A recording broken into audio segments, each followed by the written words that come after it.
Good morning, YouTube, BookTube. This is Johnny.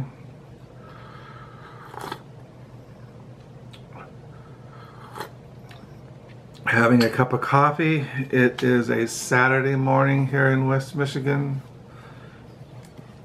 It is 7:22. Had to get my Bible, little dictionary. I cannot spell.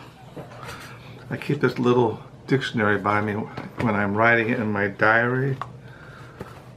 This morning I'm on page 411 for the year 2020. It is April the 25th, 2020. It's a Saturday. Outside it is gray. I don't know if we'll see any sunshine today. So I'm waking up to another day. And the plague still rages. We're still in lockdown here in Michigan. The governor has issued orders for everybody to stay indoors until at least May the 15th. So we'll see.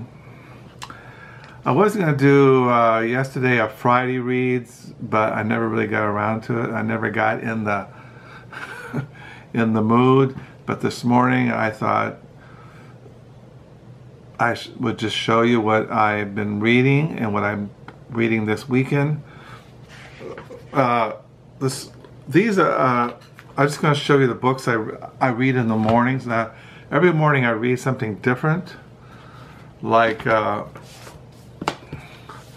showed you this book, Unity and Continuity and Covenantal Thought, a study in Reformed tradition to Westminster Assembly, Andrew A. Woolsey. For many, many years I have studied Reformed Covenantal Theology, so I read books on covenant theology. Still, I've been reading on covenant theology for many years. So I got this book, it was on sale, like 50% off from Reformation Heritage Books, and it goes for $30. I got it for $15. So it's kind of like a refresher course on covenant theology. And then I've been reading, I've been showing you the works of William Perkins, Volume 9. I was reading that sermon on the knowledge of, I read the one on knowledge of Christ crucified, and now I'm reading one about the true gain, more and worth in all the goods in the world. So I've been reading that in the mornings.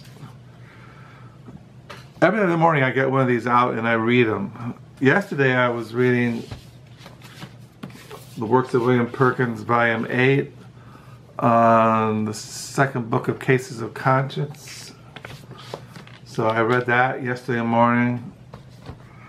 And then some mornings I read the wonderful works of God, Instruction in Christian Religion According to the Reformed Confession by Herman Bavinck. I've been reading this. Some mornings I'll read this, some mornings I'll read Perkins, some mornings I'll read on covenant theology. And some mornings I'll read on New Testament, new studies in biblical theology, Canon, Covenant, Christology, Rethinking Jesus and the Scriptures of Israel by Matthew Barnett. Some mornings I'll read this. Usually this morning I was going to read the story Retold, a Biblical-Theological Introduction to the New Testament by J.K. Beale and Benjamin Glad. Usually I read these together in the morning. Now when I say in the mornings, I read these books until noon, and then I have lunch and a cup of coffee, and then the mail comes in the afternoon and I go in to read something else.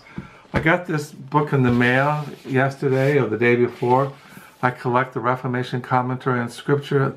This is on Joshua, Judges, and Ruth, edited by N. Scott Amos. I collect these. These go for, I don't know, They're pretty expensive books, but they're a great series. I showed you this one here. Wait a minute, I'll show you. Let me see. My wife's been reading the one in this series. She's doing a Bible study on the book of Genesis, and I got this one out of I keep these ones in my library. The Ancient Christian Commentary on Scripture. This is on Genesis 12 through 50. This is a whole series. First, they came out. InterVarsity Press publishes these. They did all the books of the Bible in the Ancient Commentary series, and now they're doing the Reformation Commentary series. Also, there's a series on medieval commentators, which I have in my study, which I've shown. So yeah, I got the one on Joshua, Judges, and Ruth. I read the introduction to this. So those are the things I read in the morning for devotions when I'm reading the Bible. You know, here's Read the Bible in a Year by McShane, a little study guide. As far as what I read in the afternoons, what I read in the mornings, and then what I read in the afternoons, is I'm still reading Temptation by Janos Szekely, translation out of Hungarian by Mark Baczoni. I read this, and I got a book in the mail, and I've been reading this one, which goes along with these other books. This is called the Georgetown Set, Friends and Rivals in the Cold War, Washington, by Gregg Herken. He wrote this book called The Brotherhood of the Bomb, which I have downstairs in our library. Now, on the photo here is Stuart, and this is Joseph Asaph and Stuart Asaph. They were very famous journalists. They had a column, they were columnists for major newspapers, and they were friends with Katharine Graham. Their column was in the Washington Post. Katharine Graham, this is her memoir, The Personal History. I've been reading this, and she was friends with Joseph Asaph. They lived there in Georgetown, which is in Washington, D.C. area. And then you have the editor, Years in Truth, a personal portrait of Ben Bradlee, legendary editor of the Washington Post, by Jeff Herman. Now, all these people were kind of collected. I mean, not collected. They were all connected. They're in Georgetown. They were all friends. They were journalists. I've been reading the memoirs of Joseph Asaph, and I've seen the best of memoirs. So all these kinds of books are connected. Joseph Asaph's memoirs, this personal history,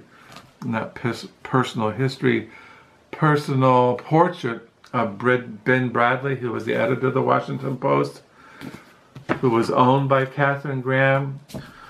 And all of these people hung out together in Georgetown during the time of the Cold War. So it's kind of like a personal portrait of all these people.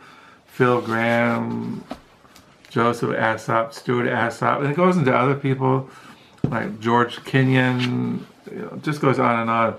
But I'm always kind of fascinated with that time period there in Washington, D.C., after the Second World War, the 50s, the 60s, time of the Kennedy administration, and the Vietnam War, Lyndon B. Johnson and Nixon, and that whole time period. And I'm interested in the history of Washington, D.C. around that time.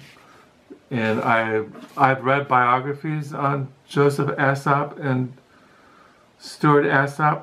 So it's kind of, a thing I'm interested in. So that's why I read these in the afternoons and evenings, along with this book.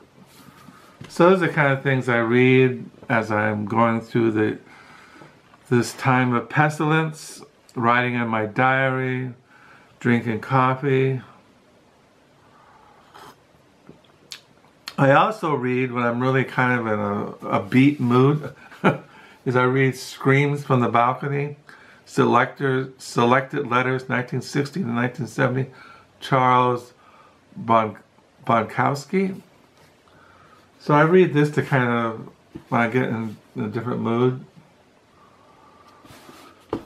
So that's what I've been reading through my days here, writing in my diary, watching the birds, drinking coffee. It's kind of quiet. I haven't really left the house since we're not told to leave the house. My wife does the grocery shopping, and this morning she's at work. She works the next couple nights, and then she's off. I think my wife has about 11 shifts left before she's retired. She's retiring in June 2020. So she's grinding through it. This pandemic has really kind of worn us down, but the Lord gives grace. So that's what I've been reading. You know, I've been really enjoying reading Temptation by Janos Szekely, and the Georgetown set, Friends and Rivals in the Cold War of Washington by Gregg, Herken, and reading William Perkins, reading on covenant theology, reading on Dutch Reformed theology by Bavinck, reading classical 17th century English Puritan theology and spirituality, looking at Reformation commentary on Joshua, Judges, and Ruth, and reading the Bible, Canon, Covenant, and Christology by Rethinking Jesus, Scriptures of Israel, the story Retold, a Biblical-Theological introduction to the New Testament. These are the kind of things I read throughout the mornings into the afternoon, and then I read the other books in the afternoon and evenings, and life goes by. So I hope you're all doing well, that you have a good weekend, that you're all staying safe, that you're all healthy. Yeah, hopefully maybe in May, middle of May, things will start opening up. Well, I also have been reading Christian Worldview, this little book by Herman Bavinck.